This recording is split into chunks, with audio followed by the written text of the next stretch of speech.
Thank you very much, Jeff, that very kind words of introduction. Thank you also for being here. Let me start by acknowledging and thanking ILSI Southeast Asia and all the ILSI fraternity for organizing this fantastic event, and I hope I live up to your expectations. I have deliberately chosen a topic with a rhetorical posit, which is low glycemic index foods for metabolic health, fact or fiction, because as many of you know, the idea and the concept of low GI has both proponents and opponents. So I hope my presentation will be of sufficient substance and breadth for you yourself to make up your decisions of whether it's a fact or fiction.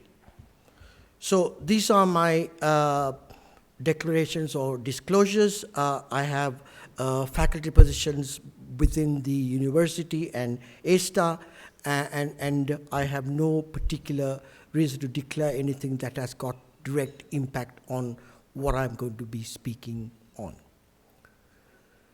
Ladies and gentlemen, for almost 2 decades or more, most of you in this room would have heard the repetitious rhetoric that obesity and overweight are the major pandemics of public health concern globally. I don't dispute that, but I want to posit that an even more insidious, subliminal, and corrosive disease is afflicting humankind that I think has been, in my humble view, broadly neglected in many parts of the world because it is euphemistically invisible. If you're obese, it's a bit difficult to hide your obesity. But in fact, what I'm talking about is type 2 diabetes, and it is a disease that is quite innocuous because the early symptoms are very, very broad-based. You pass water at night, you feel thirsty. And so in fact, even in an advanced nation like Britain, 6 out of 10 people know that they're diabetics only when they go for a ophthalmic test, which is long way out in terms of the impact of type 2 diabetes. This is a global map that many of you would have seen, and it tells you that the nature and the frequency of type 2 diabetes is global. And there are some hotspots of type 2 diabetes, Asia being one, Mesoamerica being another, the Middle East another one. And in fact, I tried to drill down, given the audience that we are going to see today, what are the regional prevalence in this part of the world. And it shows up a very similar kind of a nomenclature in terms of prevalence that is quite global. 2 important points. First is that if you make the simplistic approximation that there are around about 400 million type 2 diabetics, the key point is that for every diagnosed type 2 diabetic, there are about 2 to 3 undiagnosed pre-diabetics waiting in the wings to become diabetics. So you're talking about nearly 1 billion people that are either predisposed or about to have the transition from pre-diabetics to diabetics, so the numbers are quite mind-boggling. And I want to posit to you that this affliction of type 2 diabetes is a best example of the trinity between what you eat, what you get, and what is the long-term consequence. So the second ironical statement is that of all the 400 odd million type 2 diabetics that are diagnosed around the world, half of them live in Asia. And these 4 countries are the major contributors to that nomenclature: China, India, Japan, Indonesia. And I put Singapore in brackets because in a small population of 5.3 million people, about 12 to 14% of Singaporeans are diabetic. So that's a big number for a small country. To add insult to injury, there's been a global concern about gestational diabetes, and you will see that in women that have got GDM, it has got a bad prognosis both for the child that's going to be born and for the mother. And you will notice from this graph that Singapore sticks out like a sore thumb, because 1 in 5 women that are going to give birth in Singapore today, 1 in 5 will be a GDM mother. That's an enormous number. And you can see some other hotspots in some parts of the world that are very clearly seen in the graph. So one of the remarkably distinguishing features of Asian foods and foods from the Western world is the predominant carbohydrate contribution to the Asian diet. And if you replace the word Asian to Mesoamerica or to southern part of Southern America or the Middle East, you find a similar contribution made by carbohydrates. And this is just a sort of an aide-memoire to remind you that up to 70% of the diets of these people from Asia, Mesoamerica, and Latin America are predominantly based on carbohydrates compared to about 45 to 40% contribution made from people living in the West, notably Europe and North America. And you'll also see the much lower contribution of fat calories to their diets in Asia compared to North America and the USA. So, how did we get to this position? So let's look at a very quick historical perspective. And this graph is a very simple illustration to show you 3 important features. First is that until 10,000 years ago, all of us in this room, our ancestors were hunter-gatherers, and as the term implies, got access to food by hunting and gathering. And about 10,000 years ago, there was the first food revolution where we started to domesticate plants and we became farmers. And it turns out that there may be 2 or 3 epicenters of plant domestication, the first being around this region that we are in, the second being the current-day Mesopotamia or the Iraqi region, and the third being the present-day China. And it happened almost simultaneously about 10,000 years ago. That's point number 1. Point number 2 is look at the exponential growth of our population only around about 1800s, and until that time, the world population stood at about 500 million. And the third and most important point is that modern food technology, as we know it today, is nothing more than conservatively about 200 years old. So it's a blink of an eye. And I can explain why that had an enormous implication to our food system in a moment. So here is a very interesting slide that shows you how we are only using a very small number of plant species compared to what we know are the various different plant varieties that are around the world, about 300,000 plants that are diagnosed. And you can see, I'm not going to read through for you, just to work through and find out that isn't it interesting that we live on a very small number of plant species for our nutrition. And in fact, even more startling is that 3 staples contributes to such a large number of our calories in terms of what we consume as a carbohydrate-rich foods. So if you look at the 3 staples that are based on the cereals and the 3 staples that are based on tubers, you come down to 6 staples that consume by almost 80 to 90% of our world population. But the genius of food technology and the genius of our mothers and our grandmothers is to transform these single staples into a cacophony of different types of foods. And in fact, it's an amazing feature that a single humble cereal like wheat can give rise to over 2,000 different types of foods that you and I consume. I always like this next sentence because it's kind of rhythmic. Who could imagine that a noodle and a strudel comes from wheat? With enormous difference of texture, flavor, mouthfeel, and nutrition.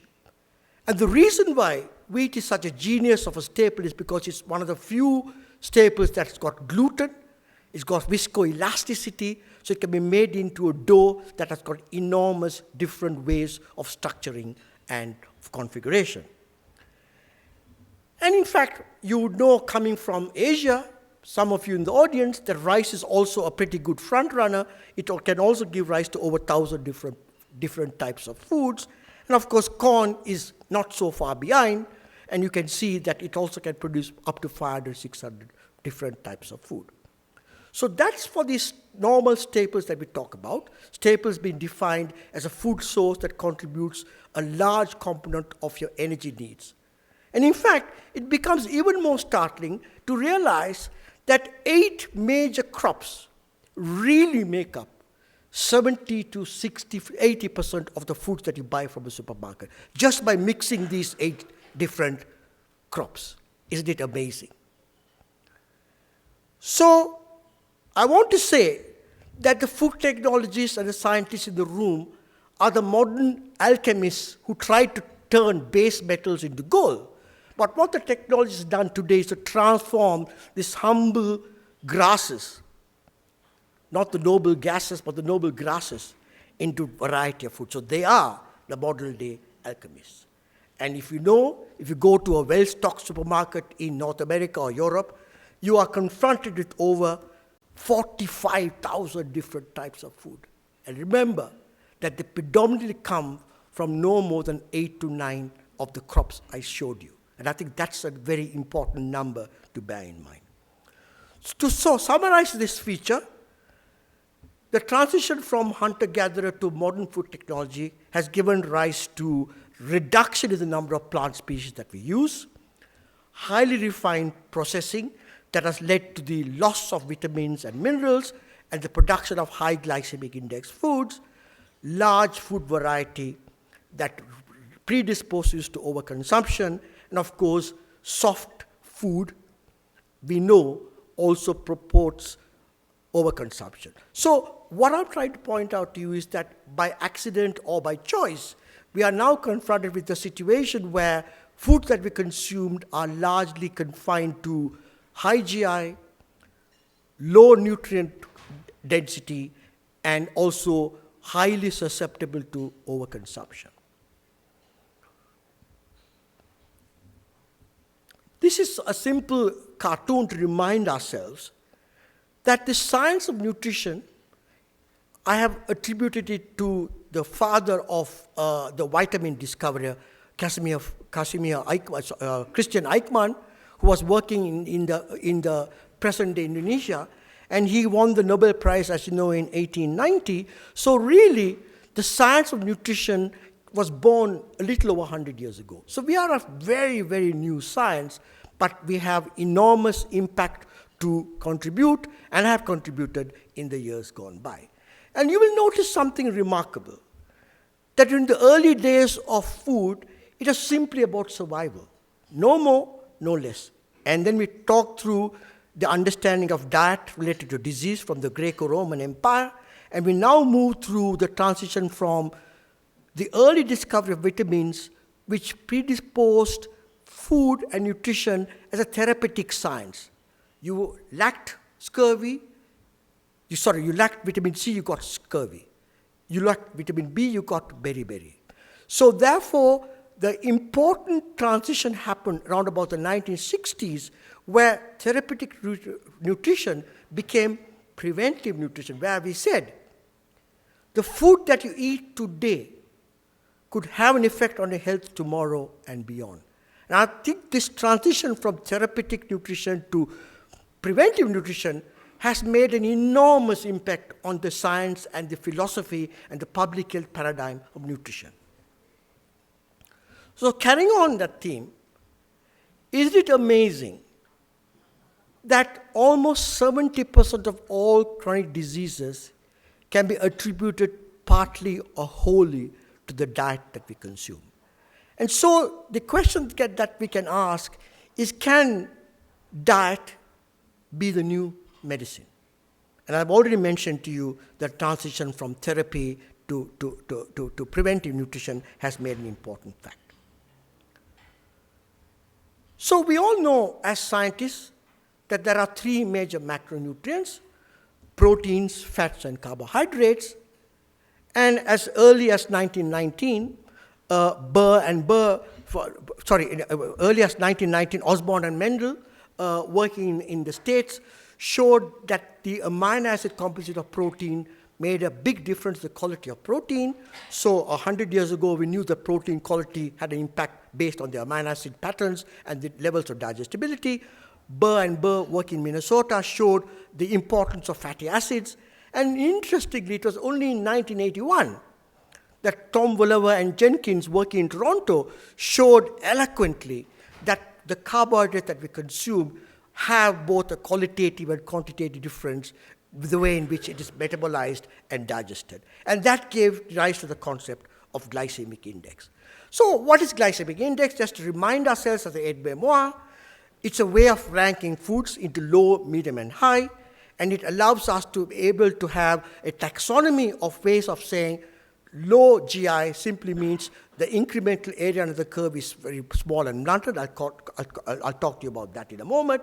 And that's very well shown in this slide, which shows you the first part of the graph shows you a simple molecule like glucose, which is a monosaccharide. You can see a large, sharp increase and a rapid decline. And the interesting irony is that the three main staples that we consume, potato and wheat and rice, all have a high inflection of glucose and a sharp reduction. We call them high GI foods. And foods that are not particularly exciting to eat, things like lentils, oats, and legumes, have a low GI. So if you are a pre-diabetic or a diabetic, what you really want to do is to eat foods that are on the lower quadrant of the graph and not the ones in the high quadrant. And that's what we're going to see in the next few minutes. So that's a very simple cartoon to show you what GI is. A value below 55 is called a low GI, and a value above 70 is called high GI. It's a kind of a broadly well-accepted nomenclature. So during the past 15 odd years, or in fact I would say 20, the food industry has gone into top gear to try and work out ways in which you can lower the glycemic response of staple foods. And there have been a whole taxonomy of different types of food ingredients that are from Mother Nature that we can use, and I'll show some examples in a minute. So the first example is beta-glucan. Beta-glucan, as you know, is a polysaccharide that's found in abundance in things like oats and barley, in small amounts in wheat. And so about 4 years ago, we started playing with using beta-glucan in noodles that we eat widely in Asia. So we developed a low GI beta-glucan by simply adding 4 grams of beta-glucan into a dough of noodle before extrusion, and we got a very highly palatable noodle that interestingly had a low glycemic response. As you can see, the 4 grams per 100 grams of beta-glucan dramatically reduced the glycemic response of the noodle, as you can see from the bottom line compared to the middle line. And the top line is the one for simple glucose as a reference value. The second example is a sugar called isomaltulose with a trade name palatinose. Very interesting sugar. It's got glucose and fructose as the 2 molecules. But the interesting thing is that the bonding is from 1,2 to 1,6, and therefore that difference in the bonding reduces the rate of breakdown of the isomaltulose, so therefore you get a blunted glucose curve. This is some data from a laboratory some years ago. The red line shows you sucrose fed, and you can see the peak inflection, and the same molecular configuration, remember, with the difference of bonding is the isomaltulose. You get a fabulously low reduction in glycemia and a prolonged inflection, and therefore that is the low GI meal. Now, all well and good about GI, but what many people don't tell you is the incredible variability that is between you and me when we feed the same meal. Here is a very interesting study done some years ago, and we have repeated similar studies in Singapore. Now, if I took a group of 20 of you and gave you identical slice of bread, you notice that some of you are flat as a pancake. Nothing happens. Some of you look like Mount Everest, go up and down. So the point I'm trying to make to you is that when we talk about GI, although it's a singular value based on 15 subjects, there's enormous variability between you and me. And that I know is going to be a talk tomorrow. But the point I'm trying to make to you is that we now need to find a way. How can we categorize people that are poor respondents and high respondents for the same meal? Because that will give us a clue on the way in which we can actually intervene and provide subvention in a way that we talk about. Now, I'm talking with this because if you remember some years ago, the group from Finland said that type 2 diabetes is also not a monotonous disease affliction. There are 5 different clusters of different types of type 2 diabetics, and that gives you the way in which they describe the clusters of type 2 diabetics. So in other words, type 2 diabetics is not a monogenic disease. It's got 5 different classifications. And I want to posit to you, maybe we need to start looking at diabetics and pre-diabetics under that kaleidoscope. So in other words, looking through who are the respondents, who are the non-responders, and that gives you a way of looking at what we would call, in today's parlance, personalized nutrition. Now, you'd agree with me that we don't singularly eat sugar. I hope not. And with this whole debate about the impact on sugar consumption, we asked the question, could we make a milkshake that actually obviously has milk protein and sucrose in it by the addition of 3 different proteins, which are quite unusual? Can we reduce the glycemic response? You can see the 3 proteins. We used oat, rice, and pea. And you can see, fascinatingly, that for the same milkshake, the addition of pea protein reduced the glycemic response of sugar-laden drink dramatically. How is it happening?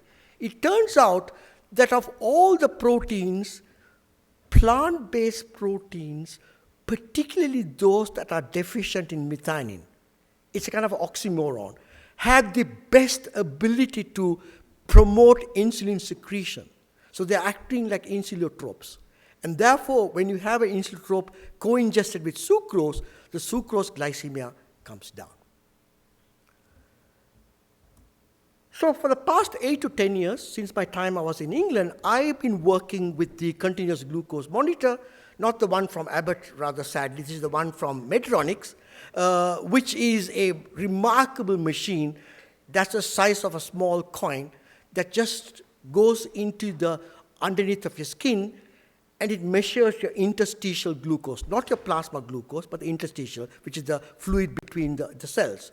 But it's in equilibrium with the plasma values, and you can weigh it up to 72 hours. So we've been using to ask the question, what would happen if I give you 3 different meals to look at the glucose response through the entire day? So here you have one of our subjects wearing the continuous glucose monitor, and as many of you know, in Asia, we eat rice sometimes for breakfast, and so we had a study design that had breakfast, lunch, and supper given to you. So here's the graph, I'll walk you through it. So the red line is the postprandial glucose inflection when the subjects have given a high GI meal, no surprise. And the blue line is the glucose inflection when we were given a low GI rice meal. What we then did was we asked the subjects to ad libitum eat what they want. And when people are told to eat what they want, they become like vacuum cleaners. They eat ad libitum. But what was fascinating was that those that were on the low GI meal at breakfast, on their own volition, were selecting less food. So there was some cognitive response to the appetite control mechanism of the hypothalamus that they were eating less. So if you ate less food at lunchtime, then therefore you are eating less carbohydrate, and therefore the glucose response through the entire day is inflected down. So the take-home message is that those of you who don't eat breakfast, please try to eat breakfast. And if you do eat breakfast, try to eat a low GI breakfast. It turns out that the breakfast can actually signal your entire glucose homeostasis to the entire day. Second important point of the graph is that the day after your meal, the early morning blood glucose level, you can see, is almost 0.5 millimoles difference between the people that ate a high GI meal, the red line, and the low GI. So is the fasting blood glucose value important? It turns out it's absolutely important. So just as we collect your risk factor based on cholesterol and triglycerides, it turns out there is an almost linear relationship between your fasting blood glucose and the risk of getting a stroke or heart disease or cardiovascular event. So even if you're not a pre-diabetic or diabetic, try to have a lower fasting blood glucose than you would otherwise have, is the point I want to make. The past 2 years, we've been playing with this idea of chronobiology of food intake. What does that mean? In every meal event that you consume, you may have a selection of foods, casado, right? Casado has lots of different things. How many of you have eaten casado? I like it. I've been eating it all day. So casado, I'm not going to give an example of casado, but similar concepts. We have this wonderful food called chicken rice in Singapore, which is a sort of a national dish. Basically, it's a bowl of rice, a small portion of soup, a sliver of chicken, and some vegetables. And the question we ask is that, does the order of eating these foods have an effect on glycemia? Because all of us eat food in different ways. Some of us gobble the rice first, eat the chicken for last because we like the last part for the best part for the last. And so we did a trial looking at the sequence, whether is it better to eat rice first, then the vegetable, then the meat, or is it better to eat the vegetable first, the meat second, and the rice last. And it turns out intuitively that if you want to lower the same chicken rice glycemia, all you have to do is to eat the vegetable first, lick your lips, eat the meat, and last eat the rice. If you eat the rice first, it has the biggest inflection. Now look at the implications of that.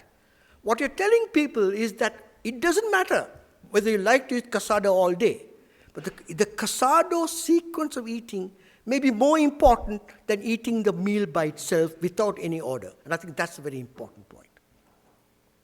So much for type 2 diabetes.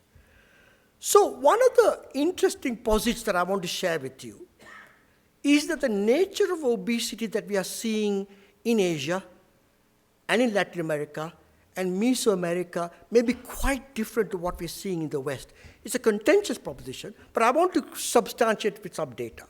I want to argue that the reason why obesity is much more of a problem in these parts of the world, when I mean these parts of the world, I mean in Latin America, in Middle East, and Asia, is that we eat a high carbohydrate diet. And I'll come back to that theme in a minute.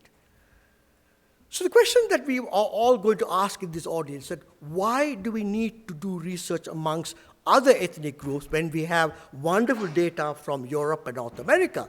And the team this afternoon was talking about trying to harmonize requirements and recommendations. And I want to argue that that's absolutely true and important, but there may be some genuine differences in body composition that makes it imperative that we do research in parts of the world that we don't have much data on. And let me share with you one example. So if you look at the graph of the relationship between body mass index and the prevalence of type 2 diabetes, just follow the red line. You will notice that you really have to hit about 35 BMI if you're from the Western world to have risk outcome of about 50 to 20% of type 2 diabetes. But if you're from Japan or from China or from India, you can be quite skinny and actually have the risk of type 2 diabetes. So in other words, obesity does not track with the risk of type 2 diabetes as we see in the West. there are many, many skinny people in Asia and in Latin America where they carry the type 2 predisposition. And to show that, I have an example here. These are two researchers in my laboratory. The guy on your left is from Holland, and the guy on your right is from India. And you will notice that they have similar body mass index, but surprisingly, the Indian colleague has got 10% fat than the guy from Holland. How so? These are all DEXA scans, so they're not based on sort of skin folds. And it turns out that the Indian colleague has got 10% more fat in the omental region and the viscera, which is hidden. So therefore, you may look skinny, but actually you're fat inside. So that's what we call, they all are toffees, thin outside, fat inside. So this is a very important phenomenon because quite clearly, we don't have this anecdotal link between body mass index and type 2 diabetes that we see in many parts of the West. And the second graph is a similar one I already hinted to, study from Australia. It turns out that for 50 grams of white bread, the Chinese and the Indian compared to the Caucasians are running their postprandial glycemic response about 1 to 2 millimoles higher than the Caucasians. In other words, glucose clearance is pretty badly messed up in people from the Asian community compared to Caucasians. So that gives you a very interesting paradox. High carbohydrate diet, high GI diet, improper excretion and elimination of glucose, and that's precisely why you find end-stage renal failure, nephropathy, neuropathy, and amputation, a pandemic in many parts of Asia because of uncontrolled type 2 diabetes. I've now come back to my hypothesis that the nature and etiology of obesity in this part of the world may be different from a less well-publicized study, which I think is a fantastic study by Ludwig's group almost 15 years ago, where he took a group of rats and fed them a high GI or a low GI diet for 18 weeks. He then sacrificed the rats and made a cadaver analysis. And I suspect the rats did not know that they were eating a high or low GI diet. I hope not. What he found was quite remarkable. That you find that although their body weights were roughly the same after the feeding of several weeks, notice that the body fat in the high GI rats was almost twice that of the one rat that were fed the low GI. So, could we be reflecting a similar phenomenon in our part of the world where people are eating a high GI, high carbohydrate diet? And so we repeated this study in Singapore, but we had the advantage in that we have an animal MRI in our laboratory. So we put the rats as sequential using the MRI, and not surprisingly, rats that were on the high GI diet had much larger adipose and visceral fat and central fat, as you can see from the scan, compared to the low GI. So how do we connect the dots in this story? And this is again from Ludwig's group. So it turns out that if you eat a high GI diet and a high carbohydrate diet, your insulin secretion goes up. And when your insulin secretion goes up, you are in the gear to go into lipogenesis. And the lipogenesis simply means that the excess carbohydrates departed as fat. And therefore, it turns out that you may have a multiple effect. High GI diet predisposes lipogenesis. And also remember, I told you high GI diet also predisposes to eat more. So you have a excess consumption and also a tissue accretion partitioning difference. So here is a most recent review that was done by Jeff Livesey and his group. And it says, concerning the public health relevance at the global level, our evidence indicates that GI and GL are substantial food markers predicting the development of type 2 diabetes worldwide for persons of European ancestry and East Asian ancestry. So I've taken you through a quick canter, and I hope I have made some decisions to make from what I've said. But I want to conclude by saying that I think the 21st century has and will witness the greatest revolution in food science and nutrition, no doubt. Many regions of Asia and America remain epicenters of type 2 diabetes. A high carbohydrate diet is a hallmark of this region, which is absolutely true. Rice, wheat, and potato-based diets are all high GI foods. Incidentally, also yucca, which is not on the table. The real benefit of reducing GI and GL may come from this region where we are still making a food pattern that's based on a high carbohydrate, high GI diet. And I think there are going to be many, many ingredients coming into the market that are going to reduce the glycemic response and glycemic load of the foods that we consume. And I think we have to recognize that the regional palate is important and the phenotypical differences are also important, and we need to look at food developments based on this idea. I think there is no doubt for all of you in the audience there are incredible opportunities of using food as the new medicine here and beyond.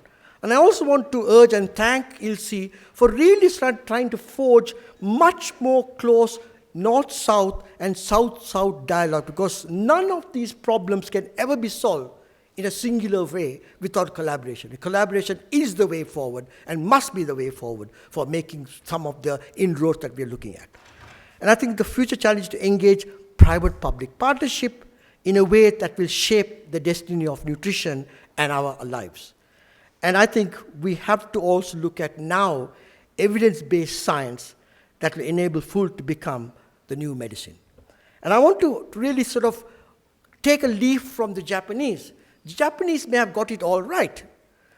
They eat a small amount of rice.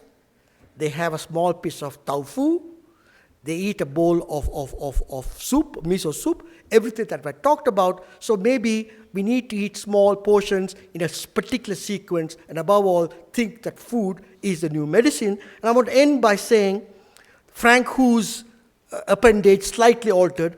In this era of widespread obesity and insulin resistance, time has come to shift the focus of the diet disease paradigm, away from restricted fat intake alone and towards reduced consumption of refined carbohydrates. And I think, ladies and gentlemen, we have an enormous opportunity ahead of us to ask the question, how can food become the new medicine today and beyond? Thank you very much.